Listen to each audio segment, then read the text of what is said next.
تو ان میں سے بعض احکام کی جگہ اس میں دوسرے احکام کیوں دے دیے گئے ہیں؟ اب ایک ہی اللہ کی طرف سے مختلف وقتوں میں مختلف احکامات کیسے آ سکتے ہیں؟ پھر تمہارا قرآن تو یہ دعویٰ کرتا ہے کہ یہودی اور عیسائی اس تعلیم کے ایک حصے کو بھول گئے جو انہیں دے دی گئی تھی۔ آخر یہ کیسے ہو سکتا ہے کہ اللہ کی دی ہوئی تعلیم ہو اور وہ حافظوں سے ایک دم یعنی محو ہو جائے، غائب ہو جائے؟ یہ ساری باتیں وہ کسی تحقیق کی خاطر نہیں کرتے تھے، بلکہ ان کا مقصد یہ ہوتا تھا کہ مسلمانوں کے دلوں میں قرآن پاک کی طرف سے کوئی شک ہو جائے۔ تو اس کے جواب میں اللہ فرماتا ہے کہ میں مالک ہوں، میرے ہی اختیارات میں سب کچھ ہے، میرے اختیارات غیر محدود ہیں۔ اپنے جس حکم کو بھی میں چاہوں میں منسوخ کر دوں اور جس کو چاہوں میں حافظوں سے محو کر دوں، مگر جس چیز کو میں منسوخ کرتا ہوں یا محو کر دیتا ہوں میں اس سے بہتر چیز اس کی جگہ پر لاتا ہوں۔ اصل میں دیکھیں، آپ سب کو معلوم ہے کہ اللہ کا دین آدم علیہ السلام سے لے کر قیامت تک ایک ہی ہے اور ایک ہی رہے گا۔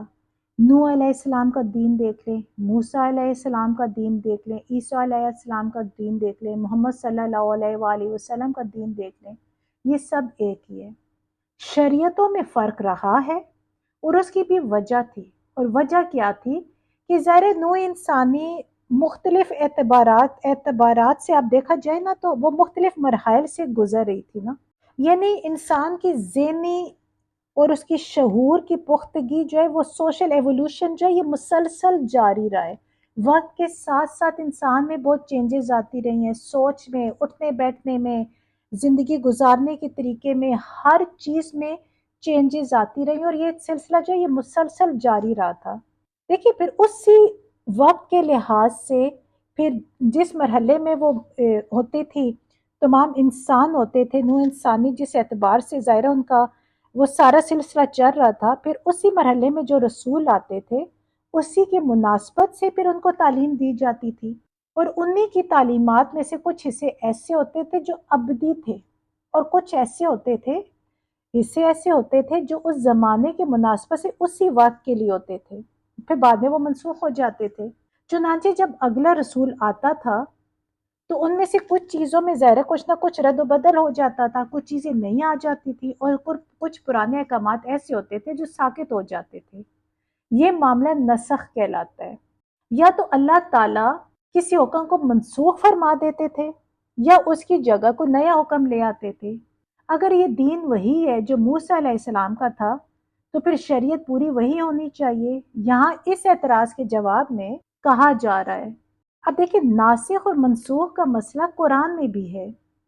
قرآن میں بھی وقت کے ساتھ ساتھ ظاہر شریعت کی تکمیل ہوئی ہے۔ اب شریعت کی دیکھیں جو ابتدائی ہم اگر غور کریں جو بلو پرنٹ تھا وہ سورہ بقرہ میں ہمیں مل جاتا ہے، لیکن جو شریعت جب آپ سمجھے کہ کمپلیٹ ہوئی ہے وہ سورہ مائدہ میں ہوئی ہے۔ یہ تقریباً 5-6 سال کا عرصہ ہے، اس میں کچھ احکامات دیے گئے، پھر ان میں کچھ رد و بدل وقت کے ساتھ ساتھ ہوا، اس وقت کے مطابق، ماحول کے مطابق وہ کیا سچویشن تھی، کیا حالات تھے، کیسا لوگوں کا رہن سہن تھا، پھر اس کے ساتھ ساتھ رد و بدل ہوتا رہا۔ پھر سورہ مائدہ میں آیت آئی کہ آج میں نے تمہارے دین کو تمہارے لیے مکمل کر دیا ہے اور اپنی نعمت تم پر تمام کر دی ہے، اور تمہارے لیے اسلام کو بحیثیت دین میں نے پسند کر لیا ہے۔ یعنی یہاں پہ اس کے بعد ختم، دین مکمل ہو گیا۔ یہ ناسخ و منسوخ کا مسئلہ صرف سابقہ شریعتوں اور شریعت محمدی صلی اللہ علیہ وآلہ وسلم کے مابین یا ان کے درمیان ہی نہیں ہے، بلکہ دیکھا جائے تو خود شریعت محمدی میں بھی زمانے کے اعتبار سے ارتقا ہوا ہے۔ مثال کے طور پر شراب کے بارے میں پہلے حکم تھا کہ اس میں گناہ کے پہلو زیادہ ہیں اگرچہ کچھ فائدے بھی ہیں، پھر اس کے بعد حکم آیا کہ اگر شراب کے نشے میں ہو تو نماز کے قریب مت جاؤ، پھر اس کے بعد ایک وقت ایسا آیا کہ سورہ مائدہ میں آخری حکم آ گیا اور وہ یہ تھا کہ اسے گندا شیطانی کام قرار دے دیا گیا، اور یہ حکم آیا تو کیا اب بھی باز آتے ہو یا نہیں۔ یعنی وقت کے ساتھ ساتھ احکام آتے رہے، پھر آخری حکم میں شراب حرام کر دی گئی۔ اب یہاں فرمایا گیا کہ اگر ہم کسی حکم کو اگر منسوخ کرتے ہیں یا اسے بھلا دیتے ہیں تو اس سے بہتر لے آتے ہیں یا کم از کم اس جیسا دوسرا حکم لے آتے ہیں، اسی لیے کہ اللہ تعالیٰ قادر مطلق ہے۔ اللہ ہی کے اختیار میں ہے سب کچھ، یہ دین اسی کا ہے، وہ جس طرح چاہے اسے تبدیلی کر سکتا ہے، اور وہ جو تبدیلی کرتا ہے وہ انسان کے لیے بہت بہتر ہوتی ہے۔ آیت نمبر 107 میں ہے، کیا نہیں تو جانتا کہ بے شک اللہ اس کے لیے ہے بادشاہت آسمانوں اور زمین کی، اور نہیں تمہارے لیے اللہ کے سوا کوئی دوست اور نہ کوئی مددگار۔ اب یہاں دیکھیں اللہ تعالیٰ کیا کہہ رہے کہ تمام بادشاہی آسمانوں کی اور زمین کی صرف اللہ ہی کے لیے ہے، اور اللہ کے سوا کوئی کسی کا مددگار نہیں ہو سکتا۔ اب دیکھیں اللہ وسیلے ضرور بنا دیتا ہے دنیا میں انسانوں کے لیے، جیسے بچے ہوتے ہیں ان کے لیے وسیلہ ان کے ماں باپ بہن بھائی بن جاتے ہیں، رشتہ دار بن جاتے ہیں، دنیا میں اللہ وسیلہ ضرور بنا دیتا ہے کسی کو نہ کسی کے لیے، لیکن اصل مددگار تو اللہ ہی ہوتا ہے۔ وسیلے اوپر بنانے والا کون ہوتا ہے؟ ہمارا اللہ، ہمارا رب۔ ہمارا رب چاہتا ہے تو کوئی دنیا میں ہمارے لیے وسیلہ بنتا ہے اور ہمارے کام آتا ہے۔ اگر اللہ کو حکم نہ ہو تو کوئی کسی کے لیے کچھ نہ کرے، لیکن اللہ غفور رحیم ہے، اللہ تعالیٰ کسی کو اکیلا نہیں چھوڑتا۔ اللہ تو انہیں اکیلا نہیں چھوڑتا جو اللہ تعالیٰ اور اللہ کے رسول کی نافرمانیاں کرتے رہے ہیں، تو اللہ اپنے مومن کو کیسے اکیلا چھوڑ دیتا ہے؟ اللہ تو ہر وقت مدد کے لیے تیار ہے، کوئی اللہ سے مدد لینے والا تو بنے، کوئی اللہ پر ایمان لا کر اللہ ہی پر عقیدہ رکھ کر کوشش تو کرے۔ ہمارا تو یہاں یہ ہوتا ہے کہ دعا اللہ سے کر رہے ہوتے ہیں لیکن اندر ہمارا شک ہوتا ہے، اور ہم ڈھونڈ بندوں کو رہے ہوتے ہیں کہ کون ہے جو میری مدد کر سکتا ہے۔ اب اس بندے کے دل میں بھی رحم ڈالنے والا تو اللہ ہی ہے نا، تو اسی لیے بجائے ہم ادھر ادھر سہارا ڈھونڈنے کے ڈائریکٹ اپنے اللہ سے مانگے نا، اور اللہ پہ بھروسہ کریں، اللہ وسیلہ بنائے گا، وہ کسی نہ کسی کے دل میں وہ مدد کا جذبہ ڈالے گا۔ اگر اللہ نہ چاہے تو کوئی کچھ بھی نہیں کر سکتا۔ اب آیت نمبر 108 میں ہے، کیا تم سب چاہتے ہو یہ کہ تم سوال کرو اپنے رسول سے جیسا کہ سوال کیے گئے موسیٰ علیہ السلام سے اس سے قبل، اور جو بدل لے کفر کو ایمان کے بدلے تو تحقیق وہ بھٹک گیا سیدھے راستے سے۔ یہودی طرح طرح کے اصل میں سوالات مسلمانوں کے سامنے پیش کرتے تھے، اور وہ انہیں اکساتے رہتے تھے کہ نبی اکرم صلی اللہ علیہ وآلہ وسلم سے یہ پوچھو، ایسے پوچھو، یہ کرو، اس طرح کرو۔ تو اس پر اللہ تعالیٰ مسلمانوں کو منع فرما رہے کہ تم اس معاملے میں یہودیوں کی روش اختیار مت کرو۔ ایون محمد صلی اللہ علیہ وآلہ وسلم خود بھی مسلمانوں کو بار بار منع فرماتے تھے کہ اس طرح بال کی کھال مت نکالو، جیسے پچھلی امتیں ایسی حرکتوں سے تباہ ہو چکی ہیں، تم اس سے پرہیز کرو۔ جن سوالات کو اللہ اور اللہ کے رسول نے نہیں چھیڑا ان کی کھوج میں مت لگے رہو۔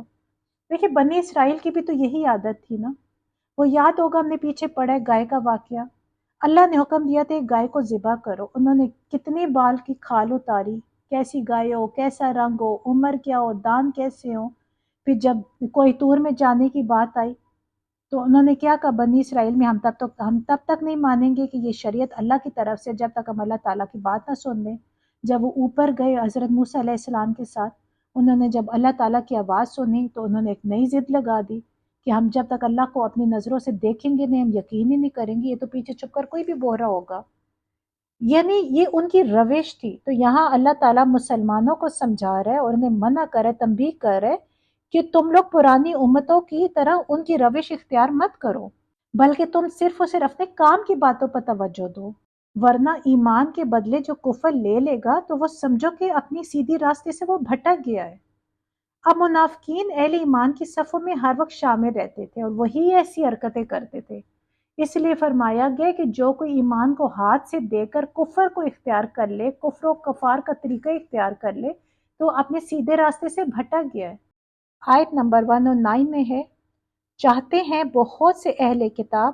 کاش وہ سب لوٹا دے تمہیں تمہارے ایمان لانے کے بعد کفر کی حالت میں، حسد کی وجہ سے ان کے دلوں کی طرف سے، اس کے بعد کہ واضح ہو ان پر حق، پس تم سب معاف کر دو اور تم سب درگزر کر دو یہاں تک کہ لائے اللہ اپنے حکم کو، بے شک اللہ ہر چیز پر قادر ہے۔ اب یہاں پہ اللہ تعالیٰ مسلمانوں کو بتا رہے کہ اہل کتاب میں سے بہت سے لوگ ایسے ہیں جو چاہتے ہیں کہ تم واپس کافر بن جاؤ، یعنی تم ایمان نہ لے کر آؤ، یہ وہ ایک مثال ہے نا کہ جیسے کسی بلی کی دم کٹ جائے تو وہ تو یہی چاہیے کہ ساری بلیوں کی دم کٹ جائے تاکہ وہ علیحدہ سے بالکل نمایاں نظر نہ آئے۔ چنانچہ جتنے بھی اہل کتاب تھے وہ یہ چاہتے تھے کہ اہل ایمان بھی واپس کفر میں آ جائیں۔ اس کی وجہ کیا تھی؟ اس کی وجہ صرف اور صرف ان کی دلی حسد تھا۔ وہ اپنے حسد کی وجہ سے وہ یہ چاہتے تھے کہ یہ نعمت مسلمانوں کو کیوں دے دی گئی ہے، مسلمان کیوں اس نعمت کو لے بیٹھے ہیں۔ یعنی ایون ان کے پر یہ حق واضح ہو چکا تھا کہ قرآن پاک ہی حق سچ کتاب ہے، محمد رسول اللہ صلی اللہ علیہ وآلہ وسلم حق سچ نبی ہیں، انہیں سب کچھ حق واضح ہو چکا تھا، لیکن اس کے باوجود اپنے اس حسد کی دلدل میں وہ دھنستے چلے جا رہے تھے، اور وہ یہ چاہ رہے تھے کہ ہم تو ڈگمگا گئے، ہماری تو آخرت خراب ہو گئی، تو یہ مسلمان کیوں فائدہ اٹھا رہے ہیں، مسلمان بھی واپس ہماری راستے پہ آ جائے اور کفر اختیار کر لیں۔ تو یہاں اللہ تعالیٰ انہیں کہہ رہے کہ تم ایسے مت کرنا، تم ہوشیار رہنا ان لوگوں سے، ایون تم ایسے کرو، انہیں فی الحال معاف کرتے رہو، انہیں نظر انداز کرتے رہو۔ اب دیکھیں یہاں پہ یہ بہت اہم مقام ہے، یہاں اللہ تعالیٰ مسلمانوں کو یہ باور کرا رہا ہے کیونکہ اس ٹائم مدنی دور کا آغاز ہو رہا تھا اور ظاہر ہے پہلی بہت مشکلات تھیں، تو یہاں پہ اللہ تعالیٰ انہیں کہہ رہے کہ ابھی تم صبر سے کام لو، ابھی تم اور آلریڈی بہت سے محاذ ہیں، جیسے کفار مکہ کے خلاف ان کا ایک محاذ ان کا ظاہر آلریڈی چل رہا تھا، اور وہی سب سے بڑھ کر تم پر حملے کریں گے اور ان سے تمہاری جنگیں بھی ہوں گی، لیکن یہ جو آستین کے سانپ ہے یعنی یہودی فی الحال انہیں مت چھیڑو، ان کو فی الحال اگنور کرو، ان کی باتیں ایک کان سے سن کر دوسرے سے نکال دو کہ پہلے ہم کفار مکہ سے فارغ ہو جائیں، پھر اس کے بعد جب اللہ تعالیٰ اپنا فیصلہ سنائے گا، یعنی ایک ایسا وقت آئے گا جب مسلمانوں کو ان پر غلبہ حاصل ہوگا، لیکن وہ کب؟ جب وہ باہر کے دشمنوں سے نپٹ لیں گے، تو پھر اللہ تعالیٰ انہیں کہہ رہے کہ پھر تم تب جا کے تو ان اندرونی دشمنوں کے خلاف بھی تم جنگ لڑو گے، تمہیں قتال کا حکم دیا جائے گا، پھر تمہیں آزادی دی جائے گی۔ اللہ بے شک ہر چیز پر قادر ہے۔ اب آیت نمبر 1 اور 10 میں ہے، اور تم سب قائم کرو نماز، اور تم سب ادا کرو زکوٰۃ، اور جو تم سب آگے بھیجو گے اپنی جانوں کے لیے بھلائی سے تم سب پاؤ گے اس سے اللہ کے پاس، بے شک اللہ اس کو جو تم سب عمل کرتے ہو دیکھ رہا ہے۔ اب دیکھیں یہاں پہ میرا رب کیا کہہ رہا ہے، یہاں اللہ کہہ رہا ہے مسلمانوں کو کہ تم اپنا وقت زیادہ سے زیادہ میری عبادت پہ گزارو، تم نماز قائم رکھو، تم زکوٰۃ دیتے رہو، اگر تم قابل استطاعت ہو تو تم زکوٰۃ دیتے رہو، ایون تم جو بھی بھلائی اپنے لیے کرو گے وہ بھلائی تم اللہ کے ہاں پاؤ گے، یعنی جو مال بھی تم اللہ کی راہ میں خرچ کرو گے تم یہ سمجھو کہ وہ اللہ کے بینک میں ڈپازٹ ہو جاتا ہے اور مسلسل بڑھتا رہتا ہے، لہٰذا تمہیں اس کے بارے میں فکر کرنے کی ضرورت نہیں ہے، اور جو کچھ بھی تم کر رہے ہو اللہ اس سے خوب دیکھ رہا ہے۔ یہاں اللہ تعالیٰ مسلمانوں کو ترغیب دلا رہا ہے کہ جو بھی ٹائم تمہارے پاس ہے نماز تم وقت پہ قائم کرو، اگر تم قابل استطاعت ہو تو تم زکوٰۃ دو، دوسروں کی مدد تم ضرور کرو، کیونکہ جب تم دوسروں کی مدد کر رہے ہوگے تو اس کا صلہ تمہیں آخرت میں ضرور ملے گا، بجائے اس کے کہ تم ادھر ادھر اپنا ٹائم ضائع کرو، لوگوں کی باتوں پہ آؤ، منافقین اور یہودیوں کی باتوں پہ آؤ اور اپنی ساری انرجی ویسٹ کرتے رہو، تم صرف عبادت پہ اپنا ٹائم گزارو تاکہ تمہارا ایمان اور مضبوط ہو جائے۔ اللہ سے دعا ہے یہ جو چھوٹی سی کوشش ہے دین کے راستے میں، اللہ اس کو اپنی بارگاہ میں قبول فرمائے اور میرے لیے اور آپ سب کے لیے، اسپیشلی ہمارے والدین کے لیے اسے صدقہ جاریہ بنائے، آمین۔ اگر اللہ سے دعا ہے کہ میرے بولنے میں یا آپ لوگوں کو سمجھنے میں یا میرے سمجھنے میں کوئی غلطی ہو گئی ہے تو اللہ تعالیٰ میں معاف فرمائے اور ہمارے علم میں اضافہ فرمائے، آمین۔ السلام علیکم ورحمۃ اللہ وبرکاتہ۔